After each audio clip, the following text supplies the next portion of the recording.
On va pas se taper les 1h30 de direct, hein, ça va aller. Mesdames et messieurs les députés, en vérité, contrairement à ce que beaucoup pensent, la situation de ce gouvernement présente un avantage considérable. Sur ces bancs, même parmi ceux qui sont violemment hostiles à ce que nous pensons ou à ce qu'ils croient que nous pensons, pas un ne trouve notre position enviable. Ah, c'est sûr que j'aimerais pas être Bayrou, non? Je pense que personne n'a envie d'être Bayrou, vraiment pas, surtout en ce moment. Et déjà de base, personne n'a envie d'être Bayrou. Et 84% des Français jugent, paraît-il, que le gouvernement ne passera pas l'année. Et il m'arrive même de me demander où les 16% restants trouvent la source de leur optimisme. C'est très chaud quand même. Qu'un Premier ministre dise ça, c'est dire l'illégitimité qu'il a. C'est beau ce qu'on donne à voir en politique, hein. Franchement. Il sait que personne l'aime. Il sait qu'il n'est pas là parce que les gens ont choisi qu'il soit là. Il le sait. Je peux pas comprendre son move de dire ça s'il avoue pas que d'une manière ou d'une autre, il a pas à être là en fait. Que personne veut de lui. Il s'est juste imposé parce que c'est un lèche-boule de Macron depuis le début et qu'il peut plus faire sans lui. C'est tout. Il est juste là pour ça. Personne veut de Bayrou. Comme personne veut de Valls, etc. C'est grave.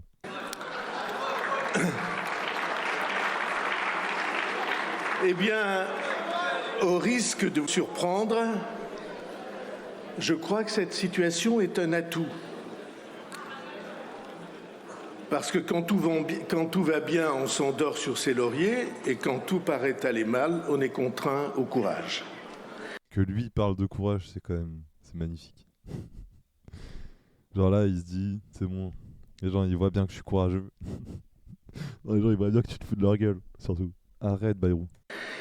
Il y a un deuxième atout décisif, c'est le besoin, l'exigence, l'injonction que le pays nous assigne, retrouver la stabilité. Tout le pays... J'aime bien le petit commentaire derrière. Non, non, on veut la démocratie. On veut pas ta putain de stabilité, nous on veut que putain, quand on vote, ça ait un impact. On veut que putain, quand on élit des députés, bah, ils soient ils soient au gouvernement en fait. Le mot stabilité, c'est vraiment devenu un mot magique qui veut rien dire. La stabilité veut juste dire conservatisme. Exactement. Un grand pays, un pays digne de ce nom, est un pays capable de regarder en face ses chances, et nous croyons qu'elles sont grandes, et ses difficultés qui ne le sont pas moins. Les sujets d'inquiétude sont innombrables, mais il en est un toutefois qui émerge avec une force criante, c'est le surendettement de notre pays. Mais mec, c'est littéralement vous qui l'avez créé. C'est vous là, toute votre clique là, toute votre mafia. C'est vous qui avez créé ce surendettement. Parce que vous avez filé de la thune à vos potes. Et nos compatriotes, surtout les plus fragiles, C'est quand même osé de la part de Bayrou de parler des plus fragiles, hein. fragiles savent ce qu'est le désendettement, le surendettement. Quelles incertitudes et difficultés cette situation... Putain, Hollande. François Hollande. On en parle un jour de François Hollande ou pas? Non, parce que quand même, nous on est dans la circo de François Hollande. Comment dire? Il est pas là. Il est pas là et à l'Assemblée, il a pas l'air d'être beaucoup là non plus. Qu'est-ce qu'il fait? J'ai vu qu'il a lancé un podcast. Par contre, j'ai vu aussi que l'intersyndicale, à part la CGT parce qu'ils assument pas, mais lutte ouvrière, etc., et plus et les filles, ils avaient essayé de l'appeler en mode ouais, euh, ça fait 2 ans qu'on fait des manifs à Tulle où il y a 10 personnes pour soutenir la Palestine. T'en as jamais parlé. Il y a un petit problème. Est-ce que tu peux venir t'expliquer avec nous? Est-ce qu'on peut discuter au moins? Bah, il leur répond pas. En fait, donc à un moment, ça serait bien quand on est élu, même si on a un sacré salaud comme lui, de au moins répondre aux gens. En fait, le truc qui est chiant, c'est que et même à la fille, ils sont résignés, ils sont en mode mais c'est Hollande en face quoi. Qu'est-ce qu'on peut faire? Qu'est-ce qu'on peut faire face à Hollande? Genre vraiment, il est déprimant. Il te déprime avant même que t'aies pu aller lui parler. Tu sais qu'il s'en bat les couilles et que c'est juste de la langue de bois. Genre pour l'avoir interviewé, c'est zéro. Genre vraiment, je lui posais des questions sur Bah là, en Corrèze, dans tout le Limousin, il y a des problèmes sur les scieries, les coupes rases, etc. dans les bois. C'est une des plus grosses régions sylvicoles. Je posais des questions sur est-ce que si vous êtes député, vous pourriez amender des textes de loi, faire passer des textes de loi pour, par exemple, au moins restreindre, limiter, voire interdire les coupes rases ou dans certains contextes etc. Est-ce que c'est une question que vous pourriez envisager parce qu'il y a une vraie demande, il y a des manifestations assez conséquentes pour la région. Ça fait partie des plus gros mouvements, on va dire, populaires du Limousin. Ça fait partie en tout cas de ça avec les mouvements agricoles, les mouvements sur la manif des retraites, etc. Je sais que c'est un mouvement, tu vois, moi j'y ai été à Guéret, il y avait plus de 3000 personnes. Bah, réunir 3000 personnes à Guéret pour un truc comme ça, franchement, faut y aller. Et quand tu lui poses des questions comme ça, en fait, il te répond soit de la langue de bois, soit il te dit oui, oui, oui. Mais vous savez, nous on a un député au Parti Socialiste qui s'occupe de ça. Moi je les connais, hein, les députés qui s'occupent de ça, puisque j'en ai parlé pendant longtemps sur la radio où j'étais. J'ai essayé de faire des dossiers de reportage dessus. J'ai essayé de prendre contact avec des élus. Franchement, ça fait peine à voir. Moi, je me souviens que la seule personne que j'ai vue devant la Syrie Farge, etc., pour manifester, quand j'y suis allé, c'était la députée LFI, Catherine Couturier, qui venait de la Creuse pour aller jusqu'en Corrèze défendre les opposants au projet. Il y avait deux députés LR en Corrèze, ils sont jamais venus. Ils ont jamais parlé de ça. C'est même pas un sujet pour eux. Par contre, ils ont été faire un projet de loi pour autoriser les villes hippiques qui font des courses hippiques avec des chevaux pour avoir des casinos. Parce qu'il y a Pompadour en Corrèze. Et du coup, ils ont fait passer un texte de loi là-dessus pour juste arranger leurs potes. Donc à un moment, j'ai envie de dire, les gens ici, ils en ont un peu ras le cul. Et je pense que c'est un peu partout comme ça. Mais je trouve que avoir Hollande dans ce contexte rajoute un petit peu un truc, je sais pas, c'est un peu emblématique, quoi.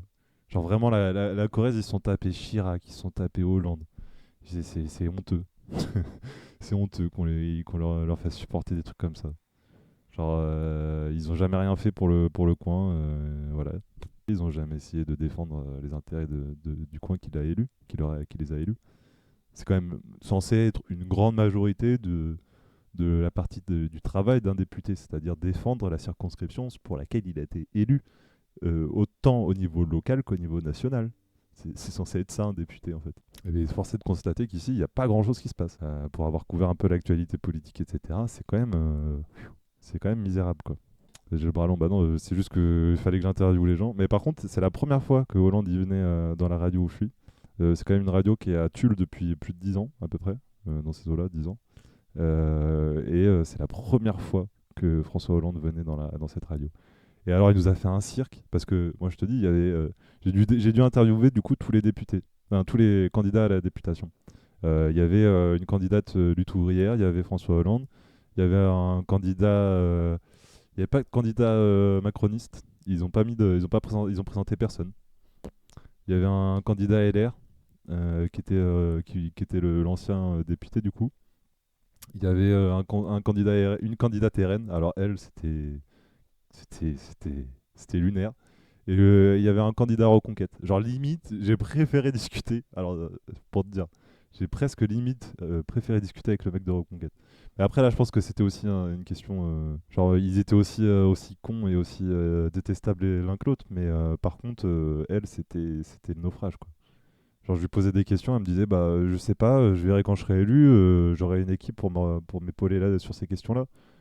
J'étais là mais vous vous rendez bien compte que dans là une semaine ou deux, vous pouvez être élu député et que vous connaissez pas les sujets principaux de votre circonscription.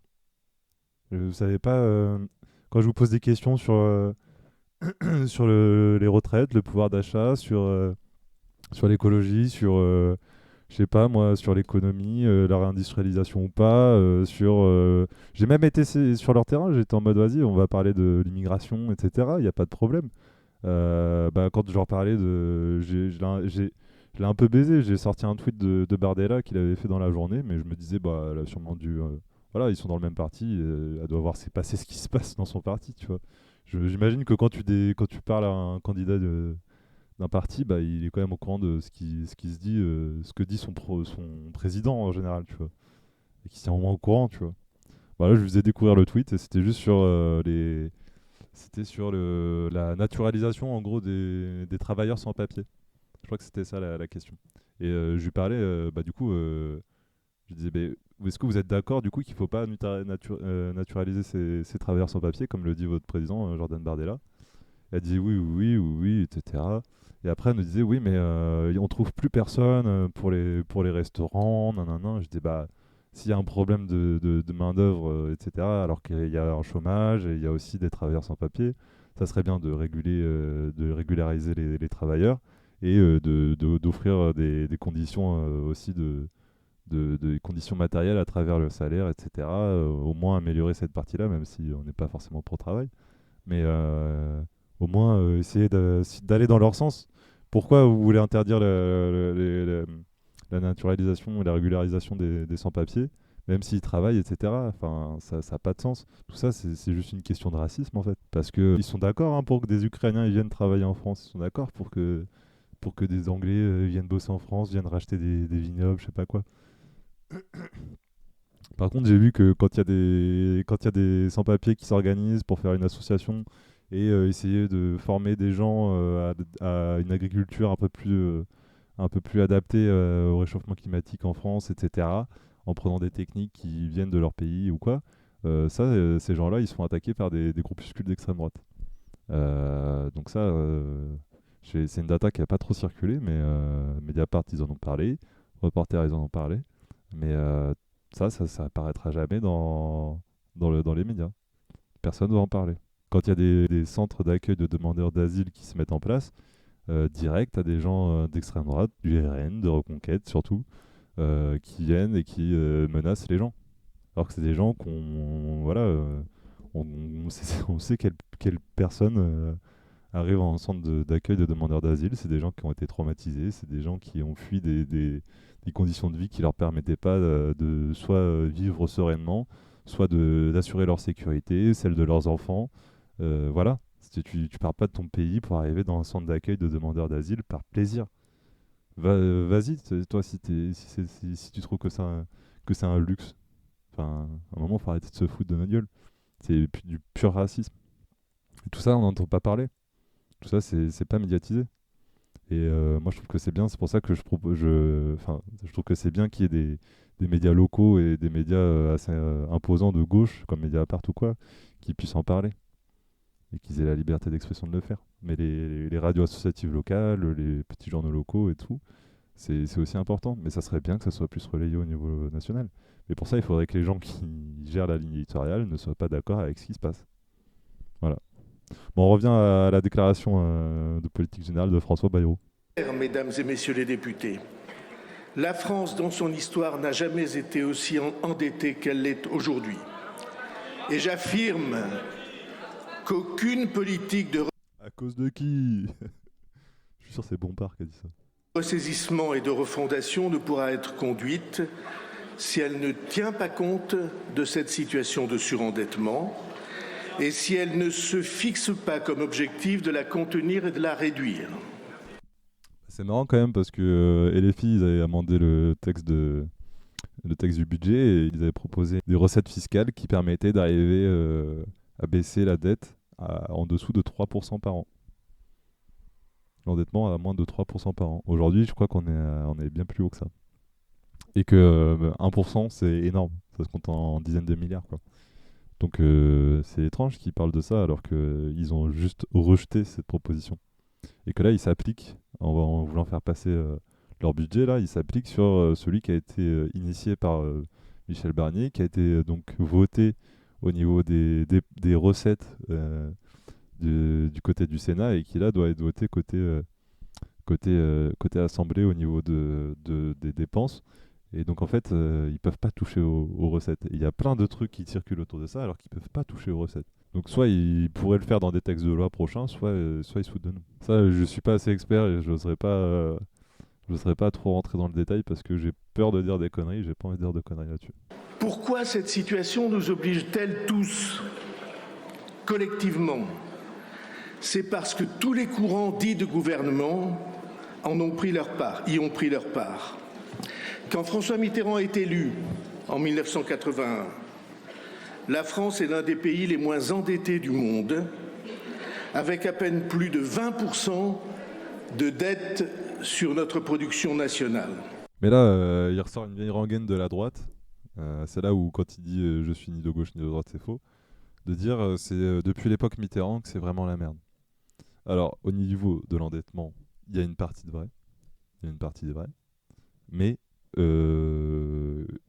faut pas faire croire que Nicolas Sarkozy, que Emmanuel Macron, que même François Hollande ont fait quelque chose pour régler ce problème, qui nous suit quand même depuis maintenant 40-50 ans. À la fin du second mandat, en 1995, c'est 52%. Plus de 30 points d'endettement en 14 ans.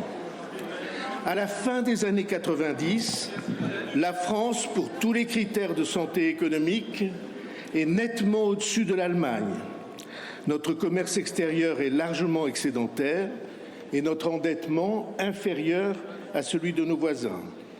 Puis en 2000, gouvernement de Lionel Jospin, brutalement les courbes se cassent et commence une descente que rien paraît ne pouvoir arrêter. Entre 2007 et 2012, Il fait comme s'il avait jamais participé à ça. Genre, il a fait comme s'il a jamais été ministre, il a jamais été dans des coalitions gouvernementales, parlementaires, blablabla.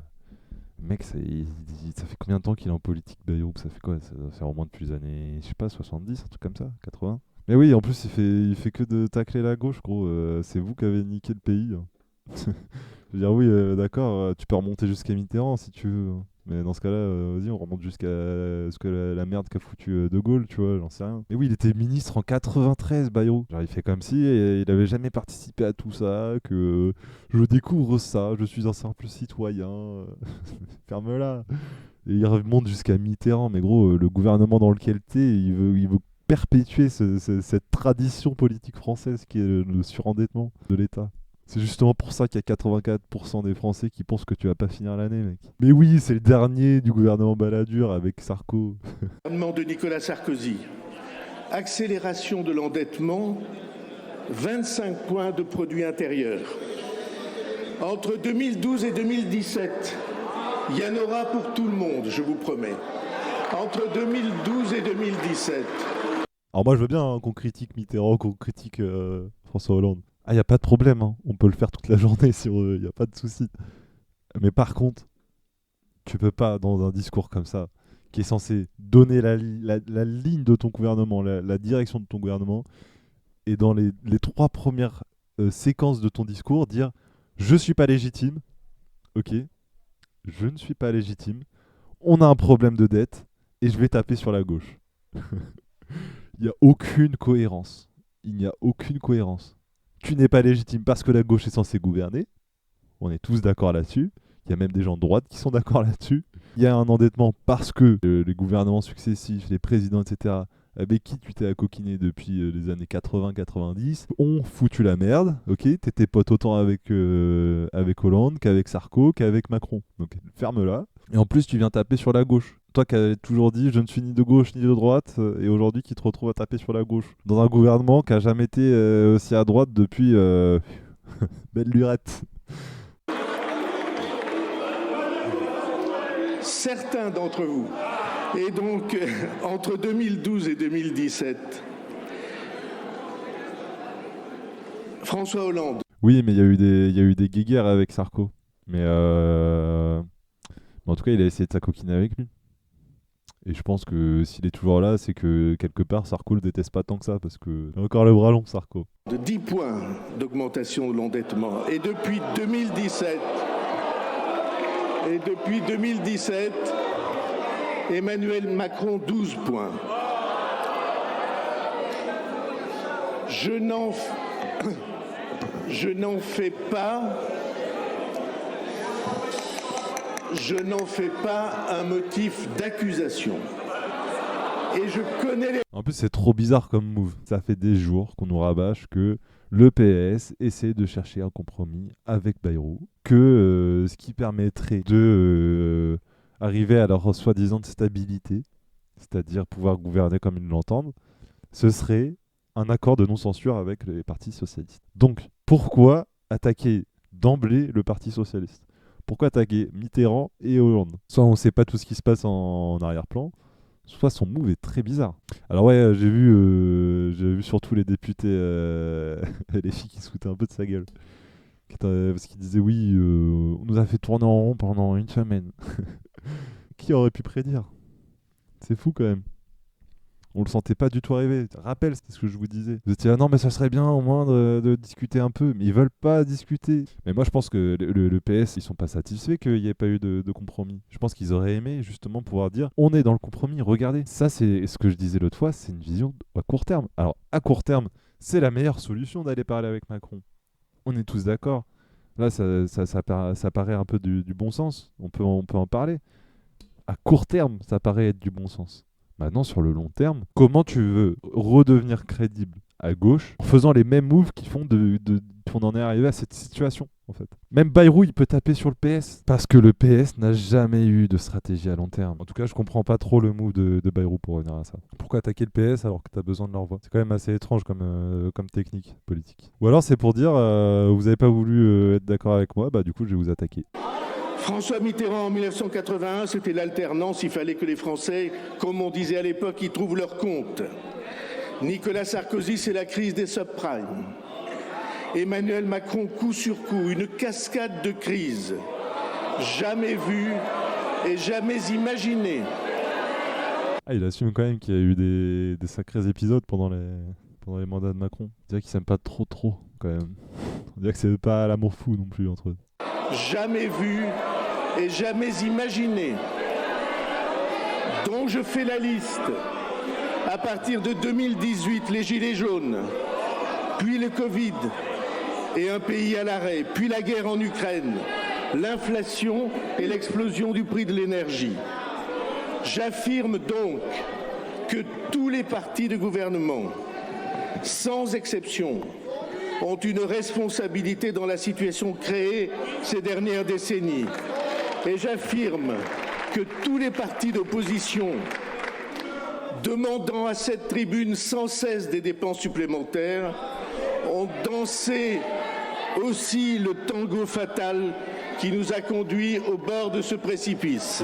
Il fait genre que lui, il a rien à voir là-dedans, que les macronistes, ils ont rien à voir là-dedans. C'est quand même dingue, ça doit être LFI qui a foutu la merde. Ça doit vraiment être LFI. C'est vraiment LFI qui a le pouvoir et tout. Mais même, tu vois, il dit les partis de gouvernement, les partis d'opposition. Genre, LFI, tu vas me faire croire qu'ils n'ont pas les gens capables de gouverner un pays, là? Une démocratie saine a des partis d'opposition. Cette dette est une épée de Damoclès au-dessus de notre pays et de notre modèle social. Et ceci est d'autant plus grave que nous avons basculé dans un monde nouveau et dangereux. Nous sommes passés du monde de la force de la loi au monde de la loi de la force. Le 24 février 2022, au vu et au su de la planète, et avec l'indulgence d'un certain nombre des courants d'opinion, une des principales puissances du monde, puissance géographique et militaire, la Russie, de Vladimir Poutine, a jeté son dévolu sur un pays souverain, l'Ukraine, pour l'annexer. Un pays de la taille de la France, ce qui est un fait sans précédent sur le sol européen depuis 75 ans. Cette agression a été... Moi, je suis d'accord qu'il faut parler de l'Ukraine. C'est un sujet, hein, c'est un énorme sujet. Il y a des conséquences qui peuvent être assez énormes. Surtout là, avec l'arrivée de Trump, il y a vraiment matière à discuter profondément du sujet. Hein. Parce que ça nous concerne, puisque c'est très proche de nous, etc. Mais par contre, dans tout son discours, il ne parle pas de Gaza. Il parle on est passé de... C'était quoi sa formule, le phare de la loi à la loi du plus fort, un truc comme ça, pour parler de l'invasion de l'Ukraine par la Russie, mais ça s'applique pas à Gaza. Alors il y a d'autres conflits dont on peut parler, mais est-ce qu'on peut parler de ce basculement vers la loi du plus fort? Il y a des endroits où ça pue la merde, comme en RDC, où il y a quand même ces 6 millions de morts, je crois. Bon, je trouve qu'on n'en parle pas tant que ça. Donc, parler de l'Ukraine, c'est bien. Il n'y a pas de problème, on peut en parler, hein, c'est un sujet. Mais dans ce cas-là, parle des autres trucs. Ou alors parle pas de ça. Tu peux pas juste dire oui, on est rentré dans une ère nouvelle parce qu'il y a l'Ukraine, sans nommer, sans citer, sans dire que tu veux améliorer les choses pour les autres conflits. C'était un signal, celui du règne de la force brutale. C'était rampant, c'est aujourd'hui affiché. Et immédiatement et significativement, l'Iran, la Corée du Nord sont entrés dans le soutien à l'agression de Vladimir Poutine. Ce sont les autres maillons de cette chaîne de puissance décidés à ne plus se laisser arrêter par des règles que nous respections et dont ils contestent désormais la légitimité même. Mais en faisant des tirades comme ça, là, où il dit, il trace un gros axe Russie, Corée du Nord, Iran, Chine, un truc comme ça, tu vois. L'axe du mal, en gros. C'est valider cette théorie de axe du bien, axe du mal de Bush. Il est dans la même rhétorique que les Américains dans les années 90 et les années 2000. C'est terrifiant qu'on en soit encore là. Dans ce cas-là, ça veut plus rien dire avec Gaza. Ah non, mais je vais pas te dire que je vais défendre les mecs qui dirigent l'Afghanistan ou l'Iran. En fait, rien n'empêche de dire que c'est des enculés. Mais ces gens-là sont présentés comme l'axe du mal. En mode, on peut pas traiter avec les Iraniens, on peut pas traiter avec les talibans, on peut pas traiter avec la Corée du Nord. Par contre, on peut vendre des armes à Netanyahou pour aller défoncer des Palestiniens. Tu peux pas être crédible en fait, dans ton discours. Tu ne peux pas essayer de dresser justement une barrière manichéenne entre les puissances, entre les États, les gouvernements, les populations même des fois, ce qui est assez problématique. Et en même temps, dans ton propre camp que tu désignes, soutenir activement, ok, en vendant des armes, en soutenant par des positions diplomatiques, par des propos, des poursuites judiciaires, etc. Tu peux pas soutenir des gens qui font la même chose. C'est des barbares, les Iraniens, ils veulent pas de notre bon capitalisme. C'est la fameuse distinction entre les barbares et les civilisés. C'est l'adoption du capitalisme. Les gens qui ont accédé au capitalisme, ils ont arrêté de les considérer comme des barbares. Mais pour continuer sur la domination, ils ont utilisé l'instrument du racisme qui a été inventé bien avant, mais qui a été inventé politiquement. Et tout ça, c'est pour perpétrer les rapports de domination. Et donc, pour revenir à Bayrou, ce n'est pas anodin qu'il parle de l'Ukraine, mais pas du reste. On va mettre l'église au milieu du village, comme disent certains. Et naturellement, les dirigeants chinois ne sont pas en reste. En faisant l'éloge d'un monde multipolaire, à juste titre, la Chine tisse en réalité le réseau de sa domination économique, technologique, diplomatique. Alors, est-ce que les Chinois sont terrifiants? Oui, un peu. Est-ce que la Chine est terrifiante? Un peu quand même. Mais ils jouent le jeu en fait. Ils ont baisé. Ils jouent le jeu du capitalisme. Diplomatique et militaire. L'excédent commercial chinois vient de franchir ce mois-ci le cap, écoutez bien, des 1000 milliards de dollars d'excédent. Bah oui, parce que toi et tes petits potes, vous avez envoyé toutes nos usines là-bas. C'est pas sorti de nulle part, les 1000 milliards d'excédents. Aujourd'hui, ils ont de quoi le faire, parce qu'on leur a légué toute notre industrie. Pourquoi vous avez fait ça? Parce que vous avez mis en place la politique du libre-échange au niveau international. Vous avez dit, oh la Chine, c'est génial, on va pouvoir baisser les prix, on va pouvoir gagner de l'argent encore plus. Aujourd'hui, ça se retourne contre eux. Et ils nous font croire que c'est juste les Chinois qui sont méchants. Bah non, ça vient pas de nulle part. Programmé depuis 10 ans, et dont le but, la conséquence et la visée est purement et simplement de remplacer notre industrie. Dans la défense de ces règles bafouées, nous avions un grand allié, c'était les États-Unis. Or, ceux-ci ont choisi par d'autres voies, heureusement pas la violence, la même politique de puissance et de domination. L'offensive monétaire. On n'était pas au courant que les Américains ils étaient protectionnistes et agressifs économiquement. Franchement, on tombe des nues. La captation de la recherche mondiale, la poursuite de l'application extraterritoriale de leurs droits, la domination technologique par des entreprises de taille planétaire et le pouvoir que tout cela donne d'intervenir dans la vie démocratique d'autres États. Bah oui, mais en même temps, vous avez parlé de faire la French Touch avec des entreprises à la pointe de la tech en France, etc. Alors déjà, est-ce qu'il faut se vanter là-dessus? Est-ce que c'est un des points essentiels qui permettrait aux gens de mieux vivre? Je ne crois pas. Et deuxièmement, est-ce que vous avez fait quelque chose par rapport aux promesses que vous avez faites? Non. Donc arrêtez de nous faire chier, arrêtez de nous bassiner. Assumez vos conséquences de votre inaction et de vos choix. Et arrêtez de nous saouler. Ce nouvel ordre mondial, ou plutôt ce nouveau désordre mondial qui menace tous les équilibres et toutes les règles de la décence, il y a un certain nombre de figures qu'il incarne sans complexe, comme celle de M. Elon Musk. Mais le président réélu des États-Unis lui-même, fait inédit, articule des menaces d'annexion de territoires souverains, le Groenland, le canal de Panama et même le Canada. Il est temps de regarder ces choses en face, ces grandes puissances. C'est à nous de leur signifier qui nous sommes. Et si nous ne sommes pas capables d'exprimer notre détermination, elles l'oublieront et le négligeront. C'est vrai que c'est avec François Bayrou qu'on va faire peur à Elon Musk et Donald Trump. Hein. Attention je suis François Bayrou je vais détruire les États-Unis Arrête, c'est bon, va à la maison de retraite, on n'en parle plus. Et on fait des vrais trucs. S'il te plaît, François, lâche-nous. Lâche la politique. Elle veut plus de toi. D'ailleurs, je crois qu'on va arrêter là, hein, parce que voilà, on a compris un peu l'idée. Je vais vous spoiler, mais du coup, il va rien se passer sur les retraites. Spoiler. Il va rien se passer sur les dépenses dans le service public. Là, il va rien se passer. Si par contre il a dit qu'il fallait mettre en place un projet de loi pour permettre aux partis politiques surendettés comme le sien, tiens donc, bizarre, d'être remboursés par l'État grâce à un fonds public. Super. Il va rien se passer sur l'éducation, il va rien se passer sur la question des sans-abri, sur la question du pouvoir d'achat, sur la question de l'inflation. Il va rien se passer en termes écologiques, il va rien se passer en termes d'égalité dans la société ou pas. C'est même pas, c'est des non-sujets.